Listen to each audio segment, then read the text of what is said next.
নিজ দলের খেলা মাঠে বসে দেখতে পার ভক্তরা কত কিছুই না করেন, আর সেই ম্যাচটি যদি হয় দলের ইতিহাস গড়ার, তাহলে তো যে কোনো মূল্যে বসে সেটি মাঠে বসে দেখা চাই। প্রায় সময় মাঠে বসে খেলা দেখার জন্য ভক্তদের উদ্ভট সব ঘটনা সামনে উঠে আসে খবরের শিরোনাম হয়ে। তেমন এক ঘটনা ঘটেছে উয়েফা ইউরোপা লিগের এক ম্যাচকে কেন্দ্র করে।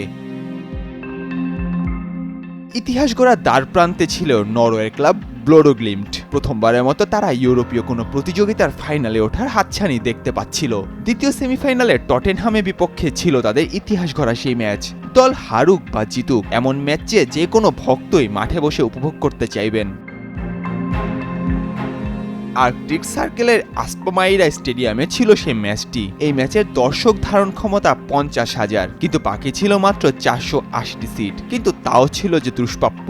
তার উপর টিকিটের দাম বেশ চড়া, কেননা অনেক টিকিটই চলে গিয়েছিল কালোবাজারিদের হাতে।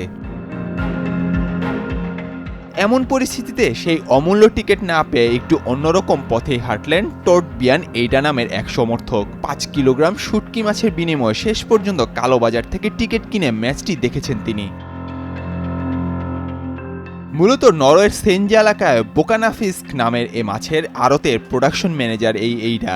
নিজেদেরই ফার্ম থেকে তিনি 5 কেজি শুটকি মাছের বিনিময় করেন তিনি টিকিটের জন্য। নরওয়ের সুস্বাদু খাবারের দাম 2500 নরওয়েজিয়ান ক্রাউন বা 243 মার্কিন ডলার, বাংলাদেশি মুদ্রায় যা প্রায় 30,000 টাকার কাছাকাছি। ওই শুটকির বেশ চাহিদা থাকার সুবাদেই আরাধ্য টিকিটটি হাতে পেলেন এইডা। এ বিষয়ে তিনি নরওয়ের সম্প্রচার সংস্থা ARK-কে বলেছেন, আমরা নরওয়ের সবচেয়ে সেরা বোকনাফিস্ক উৎপাদন করি এবং আপনি সম্ভবত এটা বোডো শহরের আর কোথাও পাবেন না। তাই আমি মনে করেছিলাম হয়তো কারো এর চাহিদা থাকতে পারে। ওয়েস্টেন এনএসের কাছে বাড়তি একটি টিকিট ছিল, তার ভাইয়ের জন্য তিনি টিকিটটি নিয়েছিলেন, কিন্তু তার কাজ পড়ে যাওয়ায় সেই টিকিটটি আমি শুটকির বিনিময়ে পেয়েছি। শুটকির বিনিময়ে টিকিট প্রাপ্তির সংবাদ পাওয়ার পর নিলস ওস্কাল নামের আরও এক ভক্ত একই পদ্ধতি অবলম্বন করার সিদ্ধান্ত নিয়েছিলেন। তবে মাছ টাচ কিছু নয়, তিনি 5 কিলোগ্রাম রেইনডিয়ার বা মেরুদেশীয় হরিণের মাংসের বিনিময়ে টিকিট চেয়েছেন। 1000 নরওয়েজিয়ান ক্রাউন মূল্যের মাংসের বিনিময়ের কথা জানিয়ে ওস্কাল বলেন, একজন বাজি ধরেছিল, তবে সফল হতে বেশি সময় তার লাগেনি। কিন্তু এটি কোনো বিষয় নয়, আমি বড় ধরনের অভিজ্ঞতার সম্মুখীন হয়েছি।